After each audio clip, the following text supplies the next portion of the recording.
Hello dear student, welcome. तो बच्चों लोग, डायरेक्ट टैक्स का जो सबसे मेन सम है जिसको केटी लगी है 20 मार्क का सम आता है, इनकम फ्रॉम बिजनेस। तो अब ये सम जो बच्चा छू लिया मतलब पास हो गया। अब इस सम आएगा कैसे, लिखने का कैसे, सॉल्व कैसे करने का, आ जाओ। तो कैसे मालूम पड़ेगा कि बिजनेस का सम है? टेबल दिया रहेगा, प्रॉफिट एंड लॉस अकाउंट दिया रहेगा, एडजस्टमेंट दिया रहेगा। इधर देखो नेट प्रॉफिट दिया ना। सबसे पहले क्या लिखेगा दोस्त? Competition of total income. ये चार चीज़ लिखना शगुन है। बंदे का नाम है सुरेंद्र है, स्टेटस में इंडिविजुअल डालेंगे। असेसमेंट ईयर तुम्हारा पुराना डाला है ना, 22 है ना। अब सुनो, इनकम फ्रॉम बिजनेस में चार हेडिंग है, ए बी सी डी। क्या याद रखेंगे हम लोग?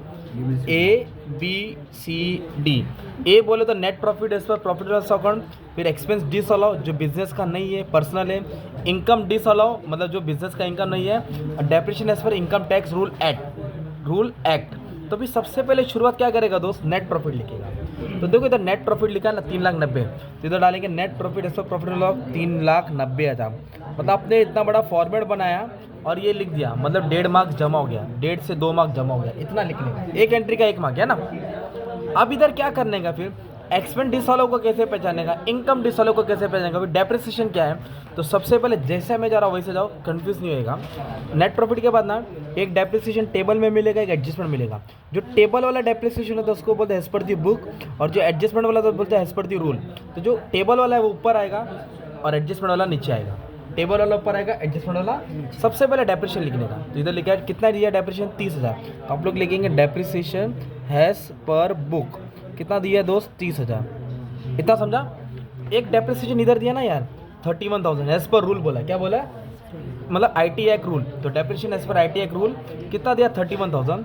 और ये जो इधर वाला है ना वो माइनस होएगा। क्या आएगा? इधर वाला माइनस होएगा। तो माइनस बोले तो ब्रैकेट में डालना। तो एक टेबल वाला ऊपर आया और एडजस्टमेंट वाला नीचे आया। इधर तक समझा? फिर उसके बाद कुछ पढ़ो मत, डायरेक्ट इनकम डिसअलाउ मतलब क्रेडिट में आने का, ग्रॉस प्रॉफिट को चौकड़ी मारने का। जो भी इनकम है ना वो बिजनेस का नहीं है, उठा के पटक देने का, कॉपी पेस्ट करने का। क्या करेंगे हम लोग? कॉपी पेस्ट, डिक्टो सेम लिखेंगे। ये क्रेडिट साइड है, उठा के इधर लिख देंगे। तो एक है क्या है? इनकम आया। कहाँ से इनकम आया? म्यूचुअल फंड से। एज इट इज़ लिखो। एक इंटरेस्ट आया, आप लोग डाल देना अच्छे से फुल फॉर्म। एक गिफ्ट आया, कॉपी पेस्ट अमाउंट के साथ लिखना है। 10,000, 9,000, 31,000। तो हेडिंग कैसे याद करा है? ये नेट प्रॉफिट है ना, ये एक्सपेंस डिसअलाउ जो बिजनेस का नहीं, इनकम डिसअलाउ जो बाहर का बिजनेस से इनकम आया है, और depreciation as per IT rule act है ना। अब इधर क्या लिखेंगे? जो एक्सपेंस पर्सनल है, जो बिजनेस का नहीं है, जो नॉन ऑपरेटिंग एक्टिविटी, वो आएगा। ओके, तभी हमको भी एडजस्टमेंट रीड करना पड़ेगा। तो अभी एक चीज़ समझाता हूँ, सुनो। सैलरीज तो एम्प्लॉयज़ को देते हैं, वो बिजनेस का होता है, तो बिजनेस वाले को हाथ ही नहीं लगाते। पर इधर बोला 36,000 सैलरी प्रोपराइटर ने लिया। प्रोपराइटर बोले तो मालिक ने लिया, मतलब खुद ने लिया, मतलब पर्सनल हो गया। क्या हो गया? तो इधर आएगा, इधर लिखेंगे सैलरी। क्या लिखेंगे? प्रोपराइटर।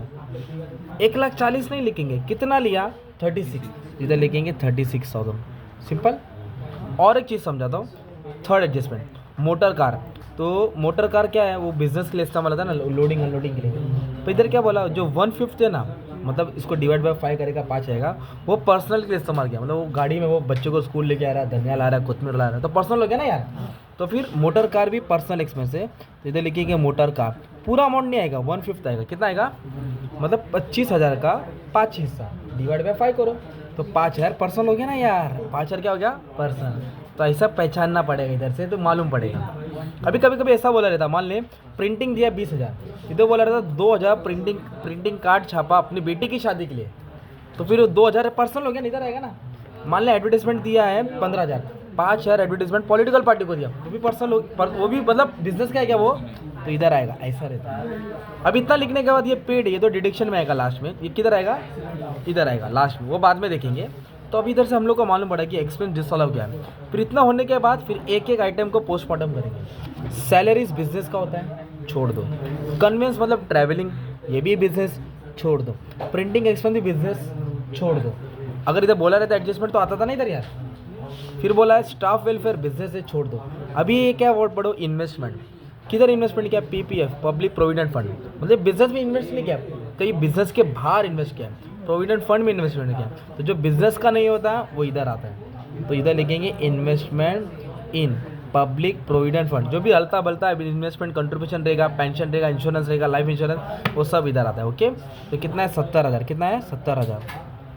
तो बच्चों लोग मैंने ऐसे लिस्ट बना के रखा तुम लोगों तो क्या क्या है एक्सपेंस जिस वाला में आएगा इधर जो बिजनेस करने जैसे प्रोपरेटर आ गया, पर्सनल एक्सपेंस आ गया, इंटरेस्ट प्रोपरेटर है तो आग बंद करके इधर डालेगा, फिर मेडिकल एक्सपेंस पर्सनल हो गया, वेल्थ टैक्स हो गया, जीएसटी हो गया, डेप्रेशन हो गया, इनकम टैक्स हो गया, डोनेशन हो गया, एसेट्स खरीदा, ये सब इनकम डिसअलाउ होता है। सिंपल, तो ऐसा तुमको याद करने का था।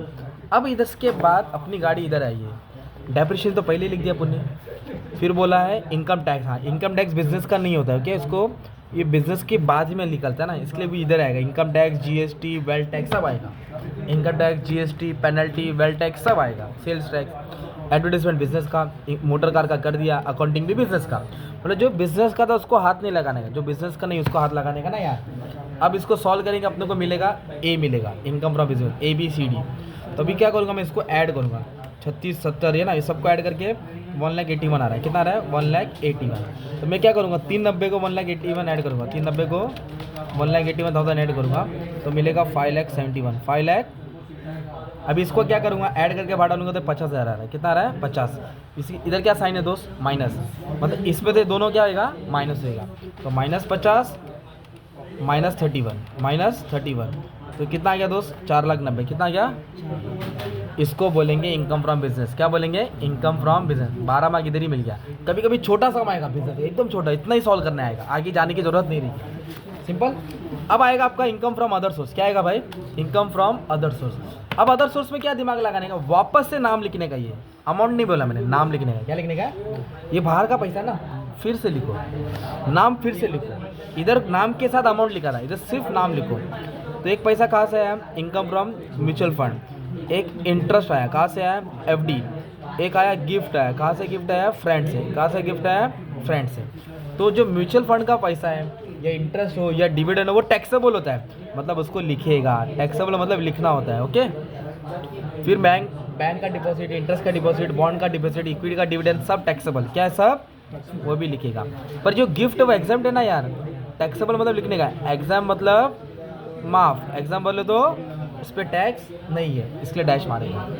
तो इधर से छांटने का है, किसको लेने का, किसको जो लेना रहेगा वो टैक्सेबल, जो नहीं ले रहेगा एग्जाम। तो टोटल इनकम कितना है बाहर से? 19,000। कितना है? तो ये तुम्हारा क्या हो गया? बिजनेस।